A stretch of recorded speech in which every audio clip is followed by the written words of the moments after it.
Una mendiga reparó la bicicleta de un niño llorando, sin saber que su padre millonario la observaba. ¿Se rompió tu bici, pequeño? No llores. A veces lo roto se puede arreglar, dijo la mujer de harapos, arrodillándose junto al niño.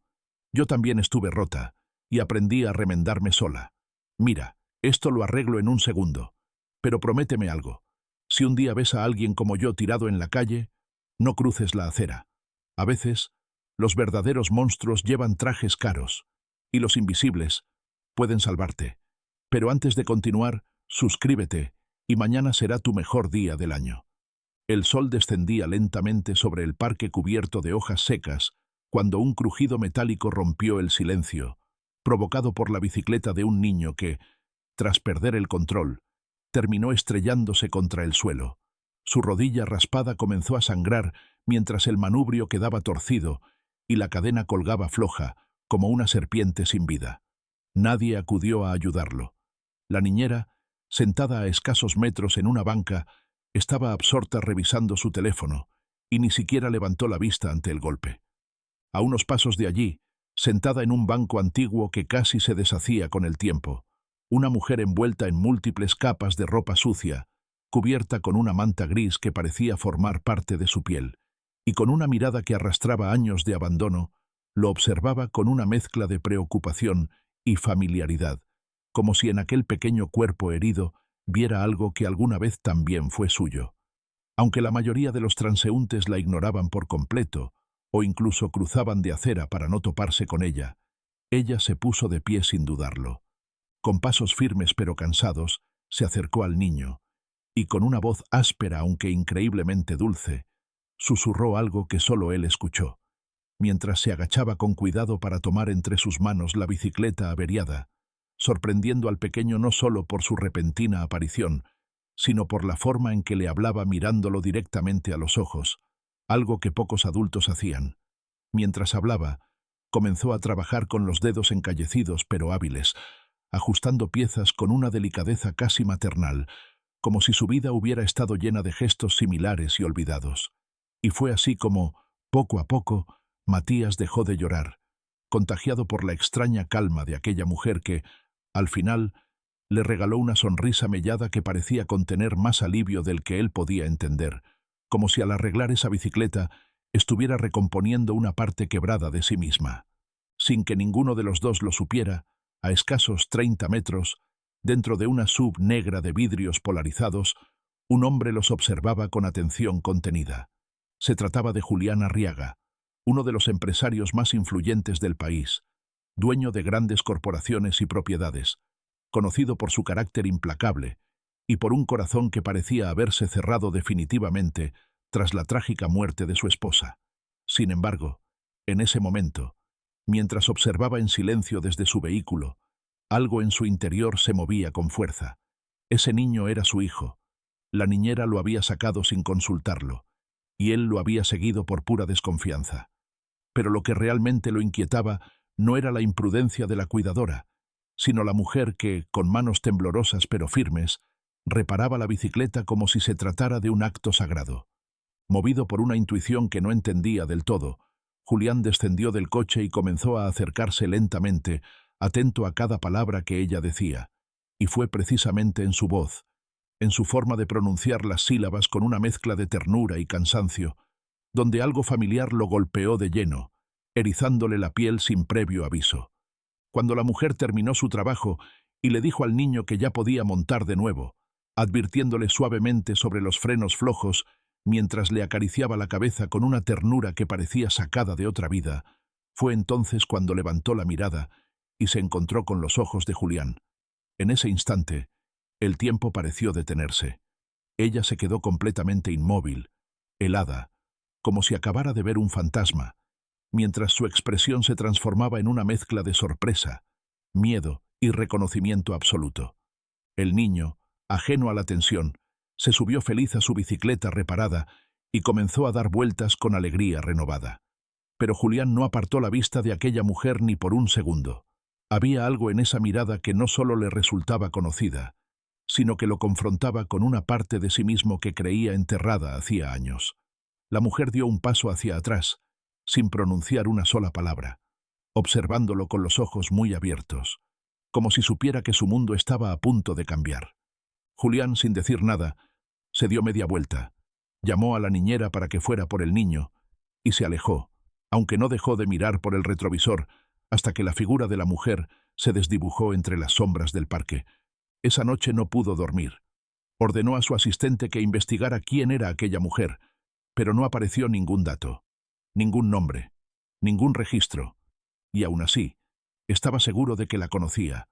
Lo que Julián no sabía era que esa mujer, al reparar la bicicleta de su hijo, no solo había ayudado a un niño en apuros, había activado, sin quererlo, la primera ficha de un dominó que estaba a punto de derrumbar todo lo que él creía tener bajo control. A la mañana siguiente, mientras el cielo apenas comenzaba a teñirse con tonos pálidos y la ciudad seguía envuelta en esa calma fingida que precede al caos cotidiano, Julián Arriaga se encontraba en su despacho, con la mirada clavada en la pantalla del ordenador, aunque su mente estaba lejos de cualquier gráfico o informe financiero, vagando inquieta por aquel parque, por aquellos segundos suspendidos en los que sus ojos se cruzaron con los de la mujer que parecía arrastrar consigo un pasado que él no lograba ubicar, pero que lo perseguía como una silueta tras los ojos cerrados. A su lado, su asistente personal, Clara, sostenía una carpeta delgada y con expresión tensa le explicaba que había recorrido bases de datos, cruzado fotografías con registros sociales y hablado incluso con trabajadores de asistencia en la zona. Pero no había ni un solo documento, identificación o antecedente reciente sobre esa mujer, como si simplemente hubiera emergido del suelo mismo del parque y vuelto a desvanecerse entre las hojas caídas sin dejar huella alguna.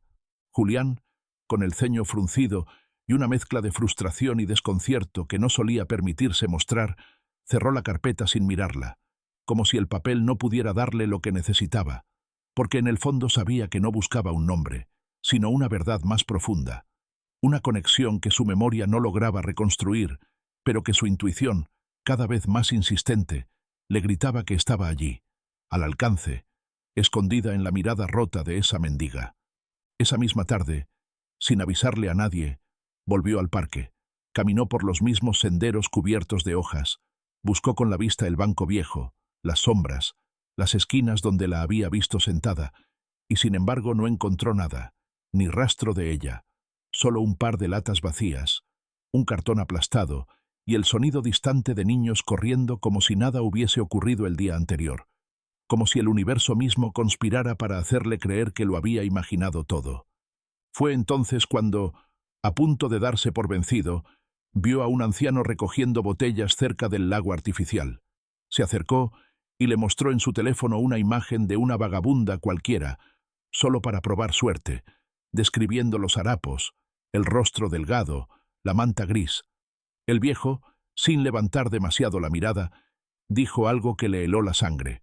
Esa mujer viene y va. A veces desaparece por días, pero siempre vuelve. Tiene una costumbre rara, ¿sabe? Se queda mirando a los niños.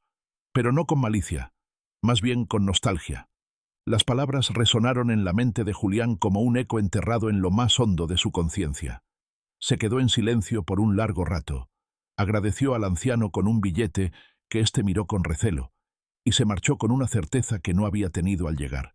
Ella no era una más. Esa mujer estaba ligada a su historia, y fuera lo que la traía a ese parque, no era casualidad. Al volver a casa esa noche, mientras Matías dormía profundamente abrazado a su peluche favorito y la niñera revisaba distraída una serie en el salón, Julián entró al despacho privado que no abría desde hacía años. Un cuarto lleno de fotografías, cajas con recuerdos, documentos viejos y, sobre todo, silencio. Allí, en la última repisa, había un álbum cubierto de polvo que había jurado no volver a abrir desde la muerte de su esposa. Lo tomó con manos firmes, casi desafiando a los fantasmas, y lo abrió en la penumbra. Las primeras páginas eran felices. El nacimiento de Matías, su primer cumpleaños, viajes familiares. Pero unas hojas más adelante, entre risas congeladas en papel fotográfico, encontró una imagen que lo hizo tambalearse. Una mujer joven, vestida de forma sencilla, con la misma manta gris doblada sobre los hombros, sentada en el césped, sonriendo mientras sostenía en brazos a un bebé que no era suyo. No necesitó mirar 2 veces. Era ella. Esa mujer había sido parte de su vida, solo que él la había borrado, o había intentado hacerlo, y en ese instante comprendió que aquella mendiga no era una desconocida. Era alguien que él había dejado atrás, y el destino, de una forma brutal y precisa, la había traído de vuelta. Durante horas, Julián permaneció sentado frente al álbum abierto, observando aquella fotografía como si a través de ella pudiera reconstruir los años borrados, las palabras no dichas, y sobre todo, el vínculo que alguna vez existió con esa mujer que ahora vivía en la calle, invisible para todos, menos para él. No recordaba su nombre, pero la imagen había encendido en su memoria una chispa que comenzaba a propagarse lentamente, derritiendo el hielo que él mismo había construido para no sentir, para no mirar atrás, para no enfrentar la culpa que se había disfrazado durante años de pragmatismo. Esa mujer no era una desconocida, era Clara Inés, una joven que había llegado a su casa cuando él aún era un hombre casado y feliz, recomendada por una enfermera como cuidadora temporal para la madre enferma de su esposa, una mujer que había convivido con ellos durante algunos meses antes de fallecer y que, en sus últimos días, se había aferrado a Clara como si fuera su propia hija, convirtiéndola en parte de la casa, una presencia discreta pero constante, alguien que se movía entre las sombras con una dulzura que desentonaba con la rigidez que entonces dominaba su hogar.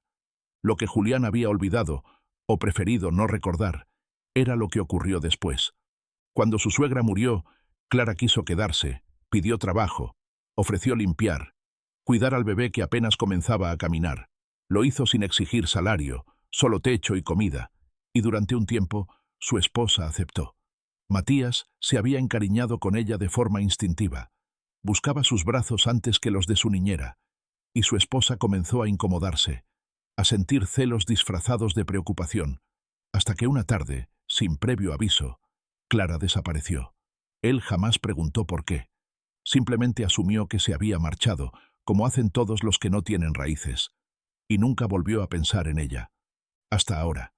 Con la imagen aún en la mano, Julián se recostó en el sillón de cuero oscuro que tantas veces había usado para tomar decisiones de negocios frías y definitivas, pero que en ese momento se le antojaba incómodo, como si ya no le perteneciera, como si las decisiones verdaderamente importantes se hubieran tomado en silencio, años atrás, sin su conciencia. Mientras el reloj marcaba las 3 de la madrugada, decidió que al día siguiente iría al parque de nuevo, no para observar desde la distancia, sino para hablar con ella, para enfrentar lo que fuera que tuviera que enfrentar, sin importar el resultado, porque algo en su interior le decía que no podía seguir viviendo con ese vacío disfrazado de éxito. Al amanecer, volvió al parque, vestido sin los trajes que lo hacían reconocible, con una chaqueta cualquiera y el rostro sin afeitar, como si intentara despojarse de todo aquello que había construido sobre su propio olvido. Caminó durante casi una hora, repasando con la mirada cada rincón, cada sombra bajo los árboles, hasta que la vio, encogida junto a una fuente seca, cubierta con la misma manta gris, como si el tiempo no hubiera pasado para ella, o como si hubiera pasado demasiado. Se acercó sin hacer ruido, y cuando estuvo lo suficientemente cerca, ella levantó la cabeza, lo miró de frente, y sin sorpresa ni temor, dijo simplemente: «Tardaste mucho más de lo que pensé». Julián no supo qué responder. Se quedó inmóvil, sintiendo cómo aquellas palabras se le clavaban en la garganta como una verdad que dolía más por haber sido ignorada durante tanto tiempo. Clara Inés se incorporó lentamente, como si no tuviera prisa, como si supiera que, al fin, él no podía huir. «No quiero tu lástima», dijo ella, con una dignidad intacta a pesar del estado en el que vivía. «Solo quiero que me digas por qué. ¿Por qué me echaste sin decir una palabra? ¿Por qué me borraste como si nunca hubiera existido?» Julián sintió el peso de esas preguntas como si fueran piedras ardiendo en el pecho. No tenía una respuesta clara, ni entonces ni ahora, pero sabía que no podía mentirle. «No lo decidí», admitió, finalmente, con una honestidad que le costó más de lo que estaba dispuesto a mostrar. «Fue ella, mi esposa, y yo no hice nada. Te dejé ir». Clara asintió, no sorprendida, sino como quien confirma una herida abierta que siempre supo que no había sido imaginaria. Sus ojos, sin embargo, no mostraban rencor, sino algo mucho más devastador: decepción. ¿Y ahora vienes? ¿Por qué? ¿Porque arreglé una bicicleta? ¿Porque viste a tu hijo llorar y pensaste que podía servirte de algo una mendiga que ya conociste cuando todavía tenía nombre? El silencio entre ambos se volvió espeso. Julián respiró hondo, incapaz de sostenerle la mirada. Vengo porque no puedo seguir pretendiendo que no te conozco, porque cuando vi a Matías contigo, vi algo que no veo desde que ella murió. Vi a alguien que realmente le importa, y porque, aunque no lo merezco, necesito saber en qué te convertiste. Necesito saber si aún puedo hacer algo bien. Por un momento, Clara lo observó como si intentara descifrar si esa súplica era real o simplemente una forma nueva de lavar su conciencia. Luego bajó la mirada, tomó su manta y dijo algo que Julián no esperaba. Si de verdad quieres hacer algo bien, no empieces conmigo. Empieza con él, con tu hijo. Yo ya sé sobrevivir, pero él todavía necesita aprender a confiar, y tú, a no fallarle.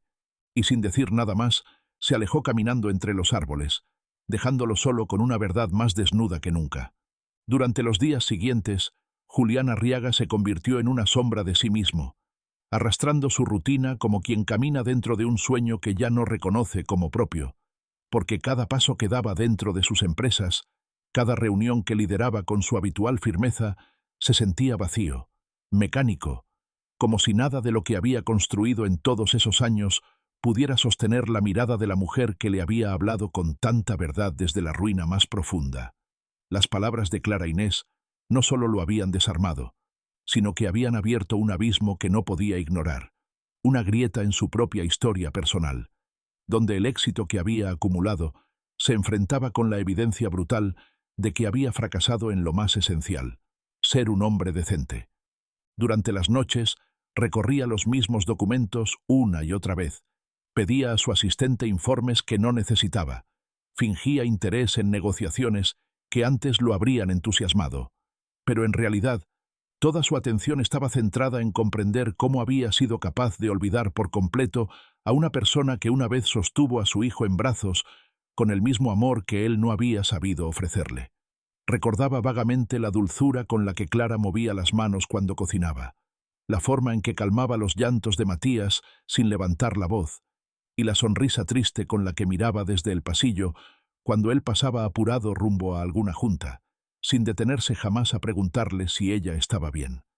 La fotografía que había encontrado seguía sobre su escritorio, sin marco, sin nombre escrito al dorso, pero más presente que cualquier otro objeto valioso en su casa, como una reliquia de una verdad olvidada que exigía ser rescatada. En su mente comenzó a gestarse una decisión que, aunque no sabía cómo ejecutarla, sabía que era inevitable. Tenía que encontrarla de nuevo, no para disculparse, porque sabía que un perdón no bastaba, sino porque había algo más, algo que Clara no le había dicho, algo que vibraba en su tono, en la forma en que lo miró aquella última vez, algo que él aún no comprendía pero que lo inquietaba con la fuerza de un presentimiento. Una tarde, aprovechando que Matías dormía la siesta en casa, Julián decidió volver al parque con un propósito distinto: no solo buscarla, sino esperar. Se sentó en el banco desde el cual ella lo había observado por primera vez, el mismo desde el que se había levantado para ayudar a su hijo sin saber quién era, y permaneció allí durante horas, observando el ir y venir de la gente, el correr de los niños, las conversaciones sueltas, los murmullos entre hojas y viento, hasta que, como si el universo finalmente respondiera al llamado que no se había atrevido a pronunciar, la vio aparecer desde el extremo del sendero, caminando lentamente con la manta gris sobre los hombros, la cabeza gacha y una bolsa de plástico colgando de su brazo. Ella también lo vio, y aunque no mostró sorpresa, tampoco intentó evitarlo. Se acercó con calma, como si la escena se repitiera desde hace años en otra dimensión, y cuando estuvo frente a él, habló sin adornos. ¿Otra vez tú? Pensé que ya habíamos dicho todo. Julián respiró hondo, como quien se lanza al vacío, y esta vez no intentó justificar su presencia con excusas, ni envolver sus palabras en frases medidas. Solo habló. No me lo dijiste todo. Hay algo más, lo sé. No sé qué es, pero lo sentí. Cuando me miraste, cuando te fuiste. Hay algo que callaste, y necesito saberlo. Clara lo observó en silencio, sin pestañear, sin apartar la mirada, y por primera vez desde que se reencontraron, pareció dudar. Bajó la vista, caminó unos pasos hacia la fuente vacía, y allí, de espaldas a él, con la voz quebrada pero firme, dijo algo que congeló el aire a su alrededor. Lo callé porque no pensé que fueras capaz de escucharlo, y porque si lo decía, ya no habría vuelta atrás. Pero quizás sea ahora. Se giró lentamente, y mirándolo con un dolor que parecía haber esperado demasiado tiempo para salir, pronunció lo que Julián jamás habría esperado. El hijo que perdí hace 8 años también era tuyo. El mundo se detuvo. El parque siguió igual. Los niños reían, los perros ladraban, las hojas seguían cayendo. Pero para Julián, todo se volvió un murmullo lejano, un eco sin forma que no podía competir con el peso de esas palabras, que retumbaban en su cabeza con la violencia de una verdad demasiado grande para ser procesada de inmediato. «¿Qué estás diciendo?», logró preguntar, aunque sentía que la voz no le pertenecía. «Tú no lo sabías», dijo ella, sin rencor, solo con una tristeza seca, ya sin lágrimas. «Yo tampoco al principio, pero cuando lo supe, ya me habían echado. Intenté volver, escribir, llamar, pero no había forma. Nadie me respondía. Nadie me creía. Me quedé sola. Me enfermé. Lo perdí». Julián se levantó lentamente del banco, como si no pudiera sostener su propio cuerpo, sintiendo una presión en el pecho que no se parecía al remordimiento ni a la culpa. Era otra cosa, más honda, más irreparable.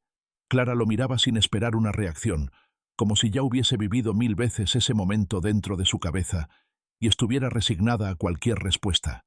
«Nunca quise hacerte daño», dijo él, apenas audible. «Pero lo hiciste igual», respondió ella, sin odio, solo con una certeza incontestable. Y entonces, sin decir una palabra más, se alejó. Después de la revelación de Clara, Julián no regresó inmediatamente a su casa, ni al trabajo, ni a ningún lugar donde pudiera seguir fingiendo que la vida mantenía el mismo ritmo o la misma forma que antes, porque todo en su interior se había desajustado de manera irrevocable, como si las piezas de un reloj perfectamente diseñado hubieran sido desplazadas por una mano invisible que, con un solo movimiento, había desprogramado cada segundo de su existencia. Caminó sin rumbo durante horas por calles que conocía de memoria, aunque esa noche le parecieron nuevas, como si la ciudad entera se hubiera transformado en un reflejo de su confusión, de su duelo tardío, de la certeza de haber perdido algo que jamás podría recuperar, no por destino, sino por su propia omisión, por haber elegido el silencio cuando debía haber escuchado, por haber cerrado puertas que no tenía derecho a cerrar. Cuando finalmente cruzó la puerta de su casa, el silencio fue lo primero que lo golpeó con fuerza, un silencio espeso, cargado, que no venía solo de la falta de ruido, sino de la conciencia súbita de todo lo que en esa casa no se había dicho durante años. Matías dormía en su cuarto, tranquilo, ajeno a la tormenta emocional que atravesaba su padre, y por un instante, Julián se quedó parado frente a la puerta entreabierta del niño, observando su respiración serena, la forma en que abrazaba el peluche con el que nunca dormía, sin antes contarle una historia inventada, y entonces se dio cuenta de que él, como padre, nunca había sido parte de esas noches mágicas que solo los niños saben crear. Siempre había llegado tarde, siempre había tenido algo más urgente que atender, siempre había estado ahí de cuerpo pero no de alma, y ahora entendía, con un peso indescriptible en el pecho, que no podía darse el lujo de repetir ese error con Matías, porque ya había perdido otro hijo que nunca conoció. Esa madrugada no durmió.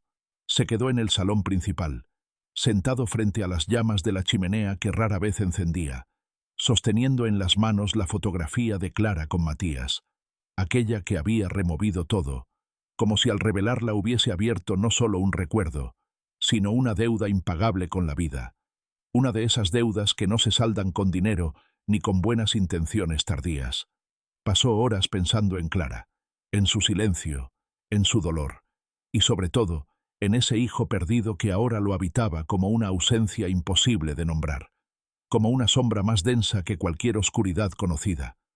Al amanecer, Sin importarle las reuniones pendientes ni las obligaciones acumuladas, tomó el coche y volvió al parque, no con la esperanza de encontrarla de inmediato, sino con la determinación de no moverse de allí hasta que lo hiciera. Y así fue. Al tercer día, cuando el cielo comenzaba a cubrirse de nubes grises y la ciudad respiraba ese aire húmedo que anticipa una tormenta, Clara apareció nuevamente, esta vez con un abrigo demasiado grande que alguien debía haberle regalado, y un termo de plástico entre las manos. Se detuvo a unos metros de él, como si supiera que iba a estar allí. «No vine a disculparme», dijo Julián apenas ella se acercó, con la voz grave, cansada pero firme. «Vine porque lo entendí, o al menos lo estoy empezando a entender, y no quiero que este sea el final». Ella no respondió de inmediato.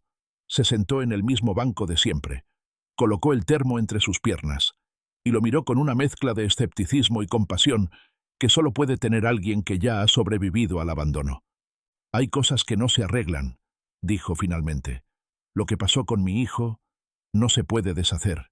No hay palabra que lo borre, ni gesto que lo compense. Pero si estás aquí, si de verdad estás aquí por algo más que la culpa, entonces dime, ¿estás dispuesto a saberlo todo?» Julián asintió, no sin miedo, porque algo en su tono le advertía que lo peor aún no había sido dicho. Clara bajó la mirada por un momento, como si juntara fuerzas para continuar, y luego, con una calma inquietante, empezó a hablar, hilando una historia que él no estaba preparado para oír, pero que necesitaba conocer. Le contó que, tras haber sido expulsada de la casa sin previo aviso, sin explicación ni oportunidad de defenderse, pasó días deambulando con una maleta prestada y el embarazo que recién empezaba a revelarse, sin saber a quién acudir, sin familia cercana, sin un lugar seguro donde mantenerse, hasta que una compañera de la parroquia donde solía ayudar la acogió por unas semanas. Le contó que durante ese tiempo intentó comunicarse con la familia Arriaga, escribió cartas que nunca fueron respondidas, llamó a números que habían sido desconectados, y que cuando ya no tuvo a quién más recurrir, cayó en una espiral de abandono tan profundo que la llevó a perderlo todo. Primero su salud, luego el embarazo, después el rumbo. «El niño nació», dijo, mirando al frente con los ojos vidriosos, pero sin una sola lágrima. «No sé cómo sobrevivió tanto. Era pequeño, muy pequeño. Lo llamé Simón». En ese instante, Julián sintió que algo se quebraba dentro de él, algo más hondo que el remordimiento, algo parecido al miedo, porque si lo llamó así, si le puso nombre, significaba que había vivido, que había respirado, que había existido por un tiempo, y eso convertía toda la tragedia en algo infinitamente más real. «Murió antes de cumplir el año», continuó Clara, con una voz tan serena que dolía. «Neumonía. No tenía acceso a medicinas, ni seguro, ni una dirección fija. Lo velé sola, en un hospital público, y lo enterré sin nadie más que el enfermero que me ayudó a envolverlo». Julián ya no podía hablar. No había palabras que sirvieran. No había aire suficiente. Se sentó junto a ella, no como un millonario, ni como un culpable, ni siquiera como un hombre buscando redención, sino simplemente como alguien roto frente a otra persona rota, compartiendo un mismo silencio que ya no se podía llenar con nada. «Y ahora dime», preguntó ella sin mirarlo, «¿todavía quieres ayudarme?» Él asintió, no con la cabeza, sino con todo el cuerpo, con cada célula que temblaba dentro de él, porque ya no había nada más que pudiera hacer que no fuera intentarlo. Pero lo que ninguno de los dos sabía es que la historia aún no había terminado, porque alguien más, alguien que ambos creían fuera del pasado, estaba a punto de aparecer, y su llegada lo cambiaría todo. Tras aquella confesión desbordada de verdad, pronunciada sin adornos ni dramatismo, simplemente como quien carga con una historia demasiado pesada durante demasiado tiempo, Clara no volvió a hablar durante varios minutos, y Julián, a su lado, tampoco intentó forzar una palabra de consuelo, porque intuía, en lo más profundo de su ser, que había momentos donde el silencio era la única forma legítima de acompañar el dolor, especialmente cuando uno era la raíz del mismo, aunque fuera por omisión o por cobardía. Permanecieron así, sentados en ese banco de madera húmeda por la bruma matinal, sin intercambiar miradas, con los ojos clavados en ningún punto específico, como si ambos supieran que, después de lo dicho, no era necesario buscar culpables, sino simplemente resistir el peso de lo revelado. Pasaron varios días sin verse, no por evasión, sino porque había algo en la intensidad de aquel encuentro que necesitaba espacio, como si el alma de cada uno tuviera que digerir a solas la magnitud de lo vivido antes de volver a juntarse, esta vez no como espectros de un pasado interrumpido, sino como personas reales, presentes, decididas a enfrentar lo que aún pudiera salvarse. Julián, por su parte, comenzó a modificar rutinas que durante años había considerado inamovibles. Dejó de delegar el cuidado de Matías en asistentes que nunca habían entendido la fragilidad emocional del niño.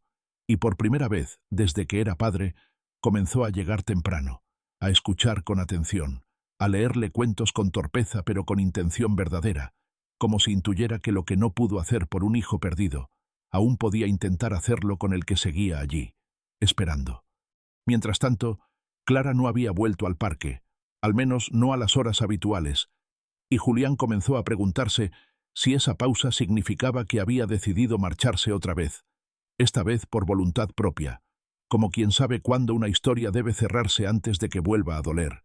Pero en el fondo, algo le decía que no era eso, que aún quedaba una última pieza por revelarse, algo que ella quizás aún no se atrevía a compartir, y que tenía que ver no con él, sino con alguien más, con una tercera figura que había permanecido ausente durante toda esta historia, pero cuya sombra comenzaba a sentirse cada vez más nítida. Y fue entonces, una noche de lluvia persistente y calles vacías, cuando Julián recibió una llamada de un número desconocido. Contestó sin pensar, esperando tal vez una emergencia del colegio, una distracción cualquiera, pero al otro lado, tras un breve silencio, escuchó una voz que no oía desde hacía más de una década, una voz que creía enterrada bajo toneladas de tiempo y decisiones tomadas sin vuelta atrás. «Hola, Julián. No cuelgues. Sé que no me esperabas, ni me querías volver a oír, pero tenemos que hablar. Es importante. Es sobre Clara». La voz pertenecía a Lucía, su cuñada, hermana de su difunta esposa, una mujer con la que había roto todo contacto poco después del funeral, debido a diferencias que en aquel entonces parecían imposibles de reconciliar, pero que ahora, al oírla pronunciar ese nombre, revivieron con una claridad inquietante. El simple hecho de que Lucía, después de tantos años de silencio absoluto, lo buscara para hablar precisamente de Clara, solo podía significar una cosa, que ella sabía algo que él no. «Clara Inés, no cayó en la calle por accidente, Julián», continuó Lucía, con una tensión en la voz que denotaba culpa contenida. «No fue solo tu esposa quien la echó de la casa. Fui yo. Y necesito decírtelo porque no puedo seguir viviendo con esto». La confesión fue como un disparo en la oscuridad. Julián se puso de pie de inmediato, caminando por el salón como si buscara una salida física para escapar de una verdad que ya no podía postergarse más. Lucía prosiguió, entrecortada, como si cada palabra costara más que la anterior. «Lo supe desde el principio. Supe que Clara estaba embarazada. Lo noté antes que nadie. Tu esposa también lo sospechó. Pero era yo quien tenía acceso a sus cosas. Leí las cartas. Intercepté una de ellas antes de que llegara a tus manos.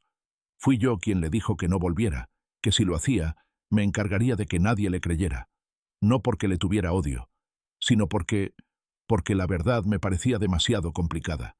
Y yo simplemente quería que las cosas volvieran a la normalidad, que todo siguiera igual».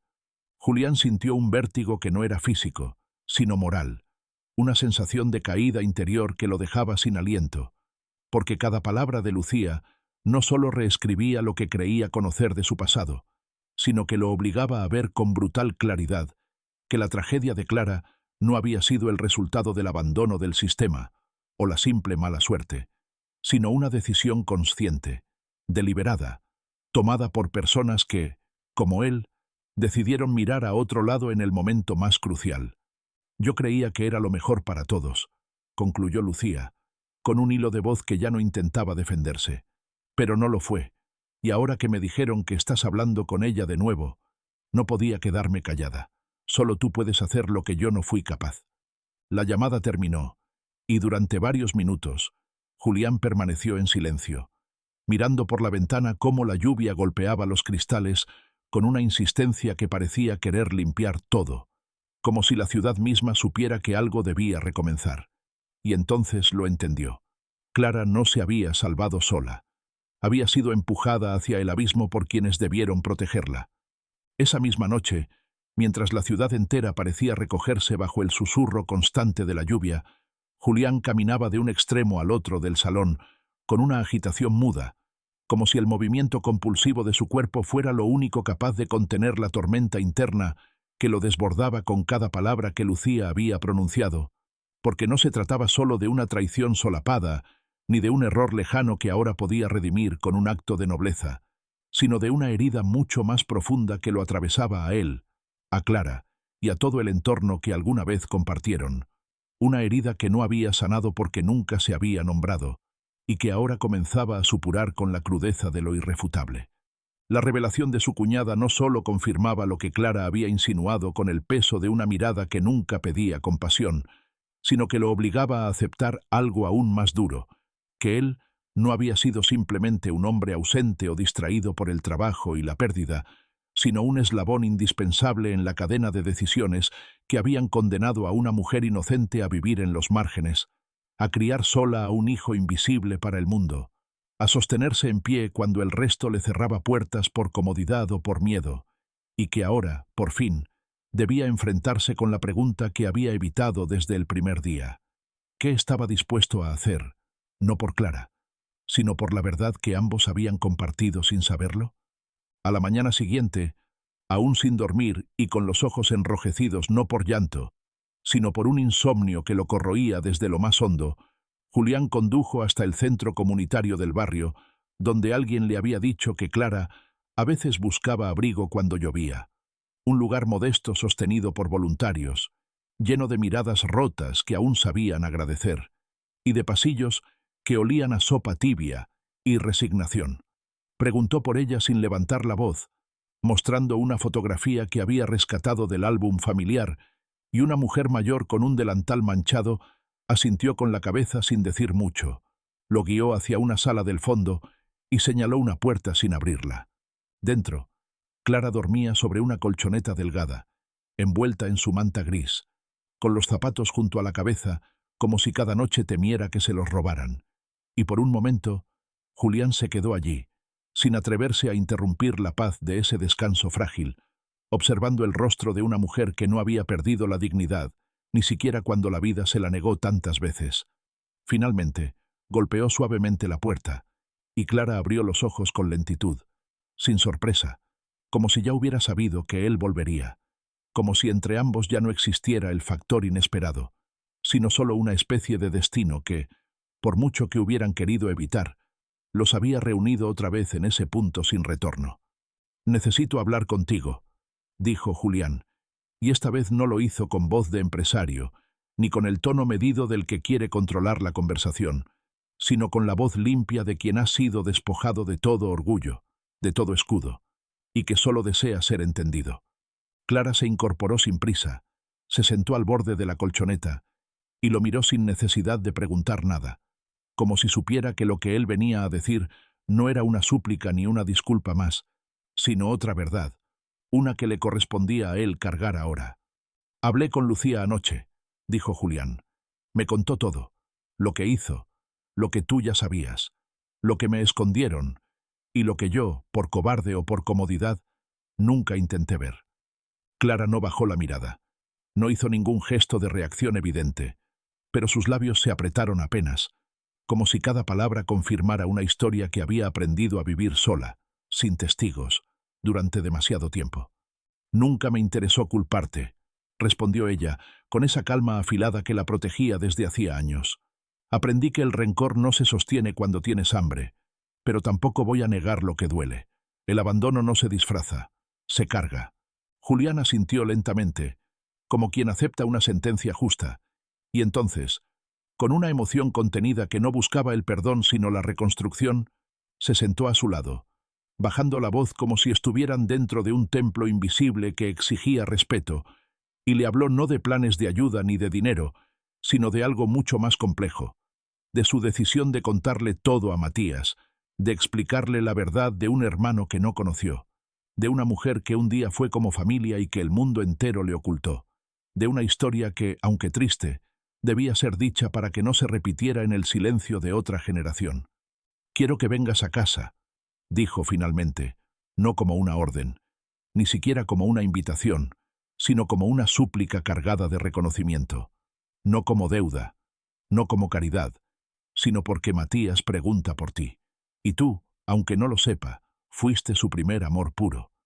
Clara cerró los ojos por un instante, no para llorar, sino para sostener todo lo que esa propuesta significaba, porque sabía que volver a ese mundo era como caminar dentro de una herida aún abierta, pero también entendía que el cambio verdadero no nacía en la comodidad ni en la distancia, sino en la posibilidad de habitar lo difícil con honestidad.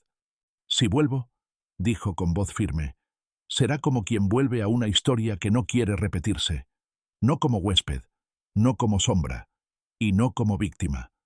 Julián la miró con el respeto que nace del dolor compartido, y por primera vez en muchos años sintió que esa mujer, que alguna vez fue invisible entre los pasillos de su casa, se convertía ahora en la única verdad tangible que le quedaba. Los días siguientes transcurrieron con la extraña sensación de estar caminando por un territorio nuevo pero cubierto de viejas huellas, como si cada paso que daban, tanto Julián como Clara, fuera un intento silencioso de rehacer una historia que ya había sido escrita con dolor, pero que aún ofrecía márgenes en blanco donde, quizás, era posible construir algo diferente. El regreso de Clara a la casa Arriaga no fue inmediato ni simbólico. No hubo discursos emotivos ni abrazos teatrales, sino una transición cuidadosa, medida, donde cada gesto cotidiano, una taza de café ofrecida sin palabras, un libro infantil compartido con Matías, una tarde de lluvia en silencio frente a la ventana, fue cimentando lentamente un espacio donde la dignidad podía florecer sin que el pasado tuviera que borrarse, sino más bien ser reconocido como parte del terreno que sostenía esa nueva etapa. Matías, con la intuición aguda que a veces solo los niños poseen, no preguntó demasiado, no exigió explicaciones que no entendía del todo, pero se aferró a Clara como si su presencia hubiera estado suspendida en el aire todos esos años, y ahora, al fin, volviera a ocupar el lugar que le correspondía, sin necesidad de justificarlo. Julián observaba esa dinámica con una mezcla de ternura y angustia, porque si bien verlos juntos lo llenaba de una esperanza que creía extinguida, también lo enfrentaba cada día con la dimensión real de todo lo que se había perdido, especialmente de ese otro niño, Simón, cuya sombra comenzaba a volverse más densa, más presente, como si la ausencia ahora demandara ser vista, nombrada, honrada. Y fue precisamente en medio de esa calma aparente, cuando el pasado comenzaba a encontrar un cauce pacífico y el presente se reordenaba con delicadeza, que una nueva grieta irrumpió sin aviso, como suelen hacerlo las verdades que nunca han sido dichas del todo. Una tarde cualquiera, mientras Clara ayudaba a Matías a ordenar su habitación, el timbre de la casa sonó de forma persistente, con una urgencia que se salía del ritmo normal de la jornada, y Julián, que estaba en su despacho, atendió la puerta con el ceño fruncido, sin imaginar que al otro lado encontraría no a un proveedor, ni a un vecino, ni a nadie relacionado con los negocios o con la vida doméstica, sino a una figura completamente inesperada, una mujer de rostro delgado, ojos intensos y el tipo de expresión que no se olvida aunque hayan pasado años. «Buenas tardes», dijo ella, sin rodeos ni titubeos, como quien lleva ensayando demasiado tiempo lo que está a punto de decir. «Me llamo Mariela Fuentes. Fui enfermera en el hospital donde murió Simón. Necesito hablar con Clara. Y con usted».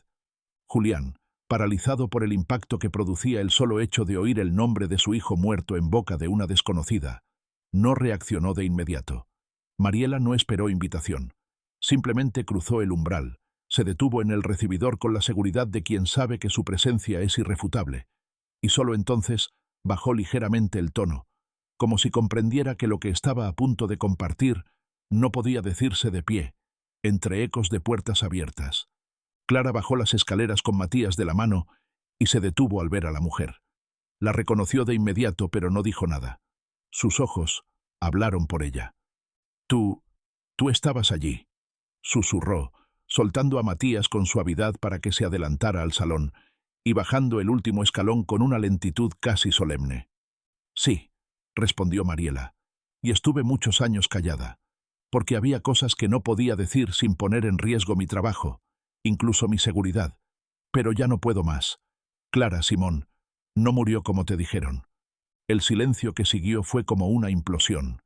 El tiempo pareció curvarse dentro de ese vestíbulo, donde 3 adultos sostenían entre sí el peso de un nombre que se había convertido en memoria, en duelo, en sombra, y que ahora, de pronto, volvía a cobrar una dimensión que ninguno de ellos había previsto. Clara retrocedió un paso. Julián no respiraba. «¿Qué estás diciendo?», preguntó él, con una voz tan baja que casi no se escuchaba. Mariela sacó un sobre de su bolso. Lo extendió hacia ellos sin abrirlo y continuó. «El niño no murió esa noche, o al menos no oficialmente.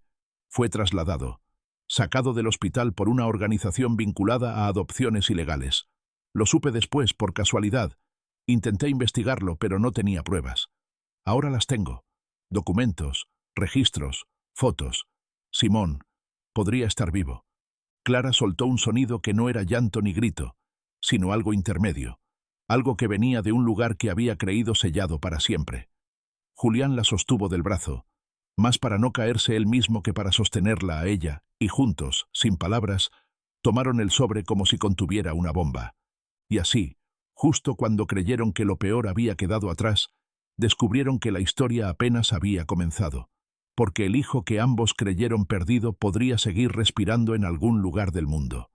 Cuando Clara sostuvo el sobre con ambas manos, lo hizo con una lentitud temblorosa, como si la textura del papel le quemara la piel, como si ese objeto tan simple y cotidiano pesara más que cualquier maleta que hubiera arrastrado por los años de calle, por las estaciones donde aprendió a dormir con un solo ojo abierto, por los inviernos donde el hambre dolía más que el frío, porque dentro de ese sobre, intacto, sellado, perfectamente rectangular, podría estar contenida no solo la prueba de una mentira impensable, sino también la posibilidad de que el amor más puro y más doloroso que había sentido en su vida no se hubiera extinguido como le habían hecho creer, sino que aún siguiera existiendo en alguna parte, respirando sin ella, creciendo sin memoria de su rostro, pero vivo, lo suficiente como para reescribir lo imposible. Julián, que hasta ese momento había permanecido erguido por una inercia que parecía más un mecanismo de defensa que un verdadero control emocional, se sentó en el borde del sofá sin decir palabra, con las manos entrelazadas sobre las rodillas y los ojos fijos en el suelo, como si necesitaran anclarse a algo concreto para no perderse en el abismo que acababa de abrirse ante ellos, porque lo que acababan de escuchar no solo implicaba un giro en la historia de Clara, sino también en la suya, en la de Matías, en la estructura misma de su mundo, que ahora se tambaleaba con cada segundo que pasaba sin abrir ese sobre. Mariela, la enfermera, permanecía de pie, sin buscar consuelo, sin suavizar su expresión, como quien ha cargado tanto tiempo con una verdad insoportable que ya no tiene energía para dramatizarla, solo para soltarla, para entregarla sin anestesia, esperando que los demás hagan con ella lo que puedan, lo que quieran o lo que les permita el corazón. «Lo descubrí hace 3 años», dijo finalmente, con una voz que no temblaba, pero que tampoco se imponía. «Revisando archivos antiguos de neonatología, encontré inconsistencias en los ingresos y egresos de pacientes en la misma semana en que supuestamente falleció Simón. El acta de defunción está firmada por alguien que no trabajaba en el hospital en ese momento, un médico que ya estaba retirado. Crucé datos con registros internos y descubrí una práctica que se repetía. Bebés en situación vulnerable, sin familiares registrados, sin respaldo legal, eran retirados de madrugada por intermediarios de clínicas privadas que después los ofrecían como adopciones discretas a parejas que pagaban lo suficiente para que nadie hiciera preguntas. Simón fue uno de ellos. No puedo decirte dónde está exactamente, pero puedo decirte esto. No murió. No ese día. No en ese hospital». Clara apretó los labios hasta que el color desapareció de ellos, y por un momento pareció que iba a desmayarse, pero respiró con fuerza, miró a Julián como si necesitara confirmación de que seguía allí, y cuando lo vio asintiendo con los ojos, aunque no dijera nada, Aunque aún estuviera digiriendo cada palabra, supo que no estaba sola. Abrió el sobre.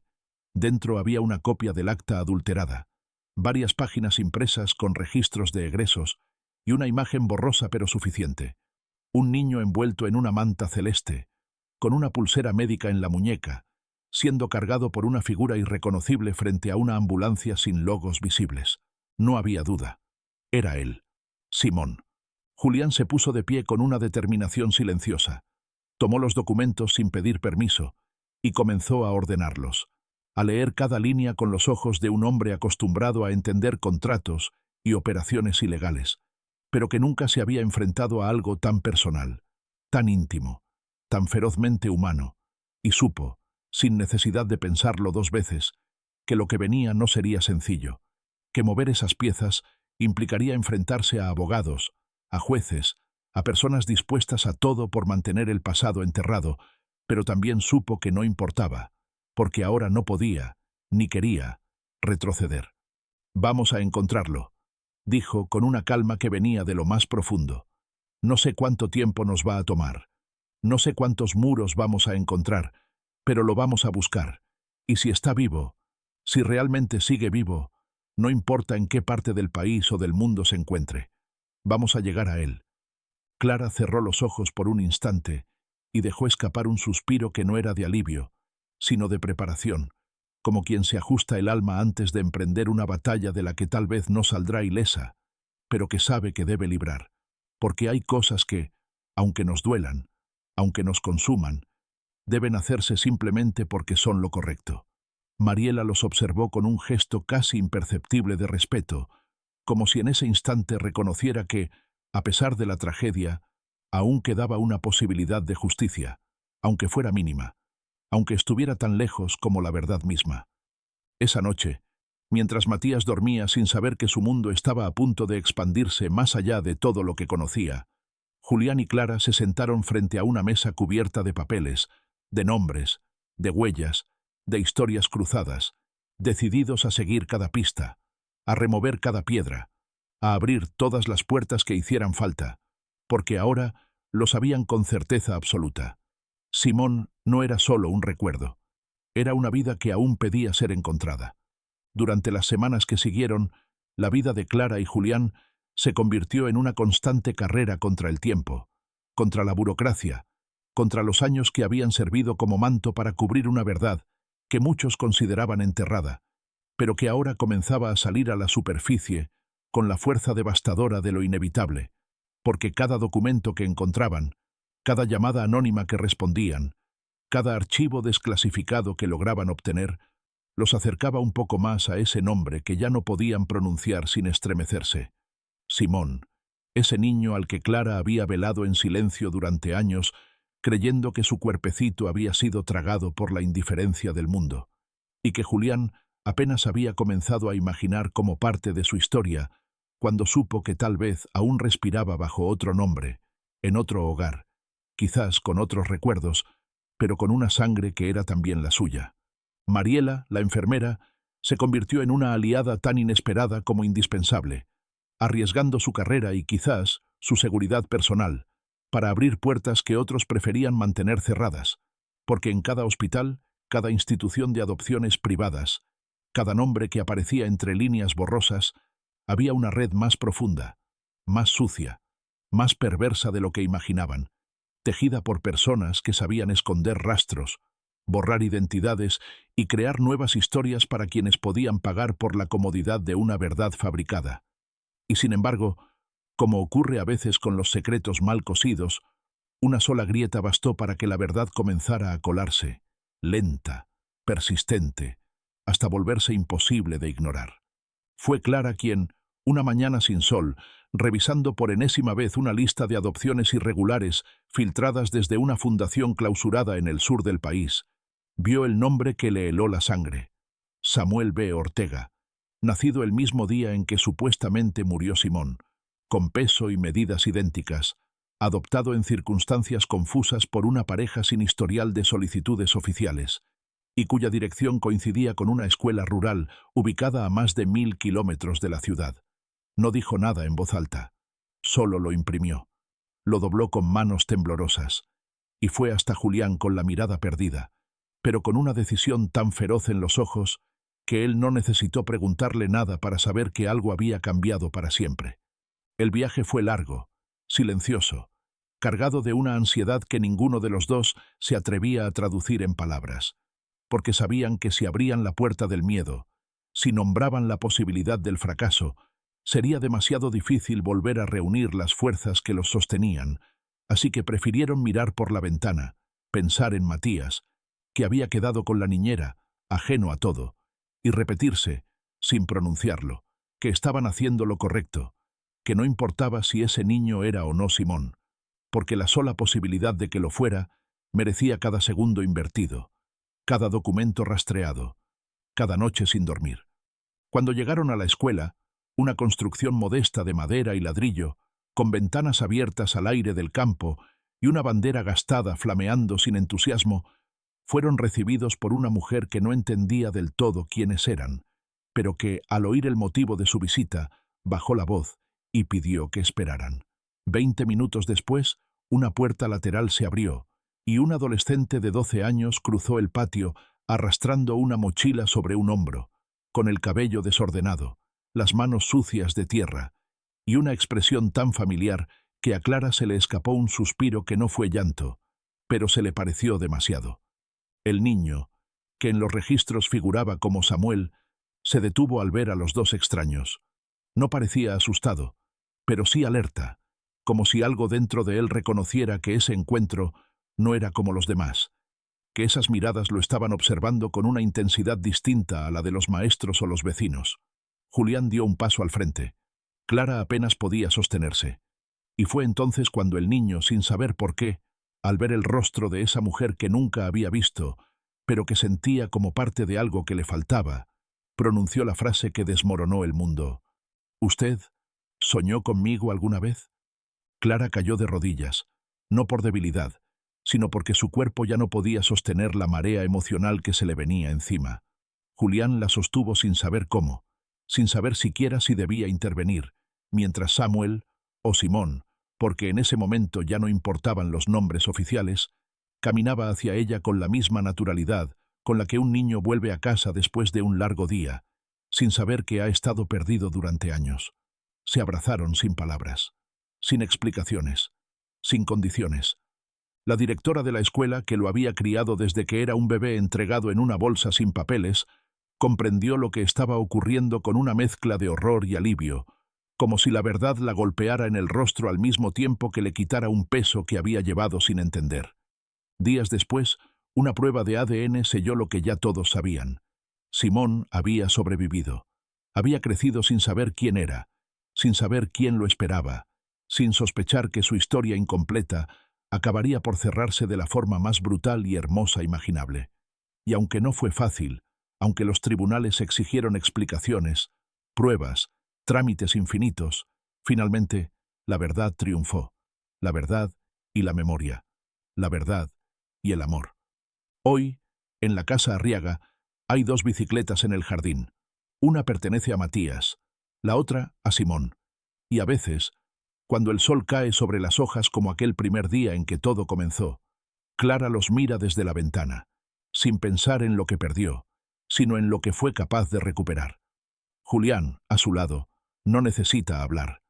Ambos aprendieron que los silencios también pueden sanar, si se dicen con el alma abierta. Porque hay historias que no mueren. Porque hay hijos que, aunque se pierdan, siguen escuchando la voz de quien los amó primero. Porque a veces, incluso lo que creímos enterrado, puede volver a vivir.